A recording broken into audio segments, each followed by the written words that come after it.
ഗർഭത്തിൻ്റെ 3-ാം മാസം കുഞ്ഞിൻ്റെ വളർച്ചയുടെ നിർണായക ഘട്ടങ്ങളിൽ ഒന്നാണ്. ഈ സമയത്ത് കുഞ്ഞിനും അമ്മയ്ക്കും എന്തൊക്കെ മാറ്റങ്ങൾ സംഭവിക്കുന്നു, കുഞ്ഞിൻ്റെ ശരിയായ വളർച്ചയെ എങ്ങനെ പിന്തുണയ്ക്കാം, 3-ാം മാസത്തിലെ കുഞ്ഞിൻ്റെ ചലനങ്ങൾ, ഈ ചലനങ്ങൾ എത്രത്തോളം പ്രധാനമാണ്, അതേപോലെ നിങ്ങളുടെ സ്കിന്നിലും മുടിയിലും ഉണ്ടാകുന്ന മാറ്റങ്ങൾ എന്തൊക്കെയാണ്, അവ എങ്ങനെ നിയന്ത്രിക്കാം തുടങ്ങിയ കാര്യങ്ങളെക്കുറിച്ച് നോക്കാം. 3-ാം മാസത്തിൻ്റെ അവസാനം എത്തുമ്പോൾ കുഞ്ഞിൻ്റെ വലിപ്പം എന്നത് ഒരു നാരങ്ങയുടെ അത്രയായിരിക്കും. കുഞ്ഞിൻ്റെ ഭാരം കുറച്ച് ഗ്രാം മാത്രമായിരിക്കും.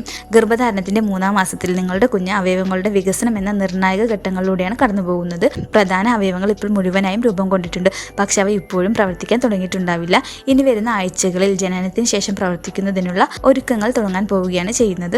പ്രധാനമായിട്ടും ദഹന പ്രക്രിയ, രക്തയോട്ടം, മലവിസർജനം തുടങ്ങിയ ശാരീരികമായിട്ടുള്ള ക്രമീകരണങ്ങൾക്കുള്ള അടിത്തറ ഈ ഘട്ടത്തിലാണ് സ്ഥാപിക്കുന്നത്.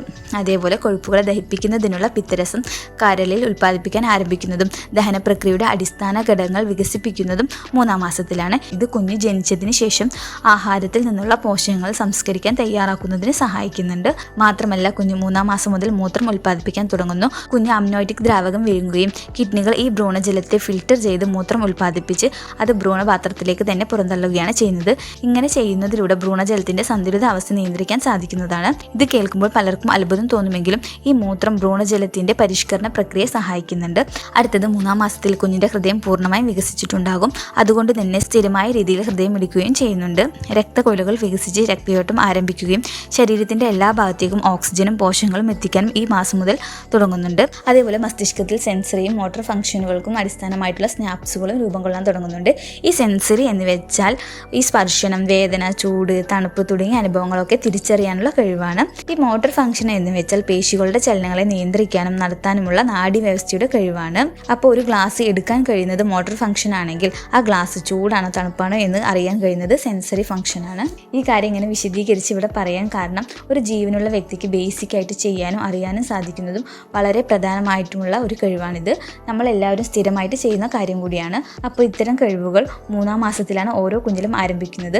അതുകൊണ്ട് തന്നെയാണ് ആദ്യത്തെ 3 മാസം വളരെ ഇമ്പോർട്ടൻ്റ് ആകുന്നതും. അതുപോലെ 3-ാം മാസത്തിൻ്റെ അവസാനം എത്തുമ്പോൾ മാത്രമാണ് കുഞ്ഞ് ജീവൻ നിലനിർത്താൻ കഴിയുന്ന ഒരു ശരീരഘടനയിലേക്ക് മാറുന്നത്. കുഞ്ഞിൻ്റെ അവയവങ്ങളുടെ വികസനത്തിന് വേണ്ടി നമ്മൾ ചെയ്യേണ്ടത് സന്തുലിതമായിട്ടുള്ള ആഹാരം ശീലമാക്കുക എന്നുള്ളതാണ്. അതിനായിട്ട് ഫോളിക് ആസിഡ് ഉൾപ്പെട്ട ഇലക്കറികൾ, ധാന്യങ്ങൾ, ഡോക്ടേഴ്സ് നൽകുന്ന ടാബ്ലറ്റ്സുകൾ എന്നിവയൊക്കെ കഴിക്കുക. ഇത് കുഞ്ഞിൻ്റെ തലച്ചോറും നട്ടലും ശരിയായി വളരുന്നതിന് സഹായിക്കുന്നുണ്ട്. അതേപോലെ പ്രോട്ടീൻ ഉൾപ്പെട്ട ചിക്കൻ, പയറുവർഗ്ഗങ്ങൾ, മുട്ട എന്നിവ കുഞ്ഞിൻ്റെ ശരീരകോശങ്ങളുടെ വളർച്ചയെ സഹായിക്കുന്നുണ്ട്. പിന്നെ ഇരുമ്പ് അടങ്ങിയ ചീര, പരിപ്പ്, ഈത്തപ്പഴം തുടങ്ങിയവ രക്തം നിർമ്മിക്കാനും ശരീരത്തിലുടനീളം ഓക്സിജൻ എത്തിക്കാനും സഹായിക്കുന്നുണ്ട്. കാൽസ്യം അടങ്ങിയ പാല്, തേയില എന്നിവ കുഞ്ഞിൻ്റെ എല്ലുകളുടെയും പല്ലുകളുടെയും വളർച്ചയ്ക്കും സഹായിക്കുന്നു. അതോടൊപ്പം ദിവസവും 8 to 10 ഗ്ലാസ് വെള്ളം കുടിക്കുക. ഇത് അമ്നോറ്റിക് ദ്രാവകത്തിന്റെ അളവ് നിലനിർത്താനും കുഞ്ഞിൻ്റെ വൃക്കകളുടെ വളർച്ചയ്ക്കും സഹായിക്കും. ഇനി പ്രധാനമായിട്ടും കൂൾ ഡ്രിങ്ക്സ്, പാസ്ചറൈസ് ചെയ്യാത്ത പാൽ ഉൽപ്പന്നങ്ങൾ, ഹാഫ് കുക്ക്ഡ് ആയിട്ടുള്ള മീറ്റ് തുടങ്ങിയവയൊക്കെ ഒഴിവാക്കുക. കാരണം കുഞ്ഞിൽ ജനന വൈകല്യങ്ങളും വളർച്ചാ പ്രശ്നങ്ങളും ഉണ്ടാക്കും. 3-ാം മാസം മുതൽ കുഞ്ഞിൻ്റെ കൈകളും കാലുകളും അവബോധമില്ലാത്ത വിധത്തിൽ ചലിപ്പിക്കാൻ തുടങ്ങുന്നുണ്ട്. അതേപോലെ വിഴുങ്ങാനും പരിശീലിക്കുന്നുണ്ട്. കുഞ്ഞ് ചെറിയ രീതിയിൽ തള്ളലുകളും നീട്ടലുകളും ചെയ്യാനും ആരംഭിക്കുന്നുണ്ട് കേട്ടോ. ഇതുപോലുള്ള സ്വാഭാവിക ചലനങ്ങൾ കുഞ്ഞിൻ്റെ മസിലുകൾ ശക്തിപ്പെടുത്തുകയും ഒപ്പം തലച്ചോറിനെയും നാഡീവ്യവസ്ഥകളെയും കൂട്ടിച്ചേർത്ത് സെൻസറി മോട്ടോർ കഴിവുകളെ പിന്തുണയ്ക്കാനും സഹായിക്കുന്നുണ്ട്. 3-ാം മാസത്തിൽ തന്നെ കുഞ്ഞ് ഇത്തരത്തിലുള്ള ചലനങ്ങൾ തുടങ്ങുന്നുണ്ടെങ്കിലും അത് അറിയാനായിട്ട് നിങ്ങൾക്ക് ഇപ്പോൾ സാധിക്കില്ല.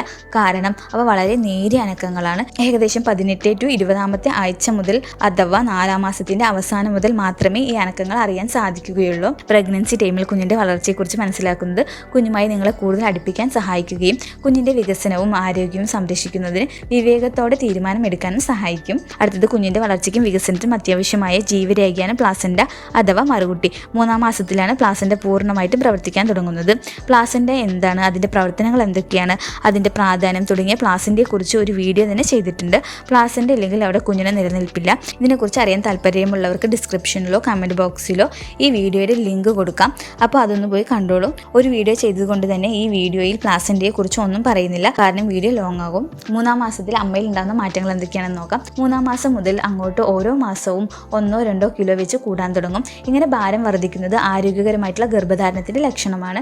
ഇങ്ങനെ ഭാരം വർദ്ധിക്കുന്നത് കുഞ്ഞിന് ആവശ്യമായ പോഷകങ്ങളും ഓക്സിജനും എത്തിക്കുന്നുണ്ടെന്ന് ഉറപ്പുവരുത്താനും സഹായിക്കും. അതേപോലെ ഈ മാസം മുതൽ ഈസ്ട്രജൻ, പ്രൊജസ്ട്രോൺ തുടങ്ങിയ ഹോർമോണുകളുടെ ഉൽപ്പാദനം വർദ്ധിക്കുകയും അത് മെലാനിന്റെ ഉൽപ്പാദനം കൂട്ടുകയും ചെയ്യുന്നുണ്ട്. ഈ മെലാനിൻ എന്നത് ത്വക്കിന്റെ നിറം, പിഗ്മെന്റേഷൻ എന്നിവയെ നിയന്ത്രിക്കുന്ന ഒരു പദാർത്ഥമാണ്. ഇത് ചർമ്മത്തെ ഇരുണ്ടതാക്കാനും പാടുകൾ ഉണ്ടാക്കാനും കാരണമാകുന്നുണ്ട്. അതോടൊപ്പം തന്നെ രക്തയോട്ടം കൂട്ടുന്നത് കൊണ്ട് ത്വക്കിന് പുഷ്ടിയും തിളക്കവും നൽകാൻ സഹായിക്കുന്നുണ്ട്. അതേപോലെ ചർമ്മത്തിൽ ഉണ്ടാകുന്ന മറ്റൊരു പ്രധാന മാറ്റമാണ് വയറിന്റെ മുകളിൽ പൊക്കിളിന്റെ മേലെയും താഴെയും കാണുന്ന കറുത്ത വര. ഓരോ മാസം കൂടുന്തോറും അത് കൂടുതൽ വ്യക്തമാകും. അടുത്തത് ഹോർമോണിലെ മാറ്റവും രക്തയോട്ടം വർദ്ധിക്കുന്നതും മുടി കൊഴിച്ചിൽ മാറാനും മുടി കൂടുതൽ കട്ടിയുള്ളതാവാനും സഹായിക്കുന്നുണ്ട്. ഈ വീഡിയോ യൂസ്ഫുള്ളായി തോന്നിയാൽ ലൈക്ക് ചെയ്യാനും പ്രഗ്നൻസി അപ്ഡേറ്റുകൾക്കായി ചാനൽ സബ്സ്ക്രൈബ് ചെയ്യാനും മറക്കരുത്.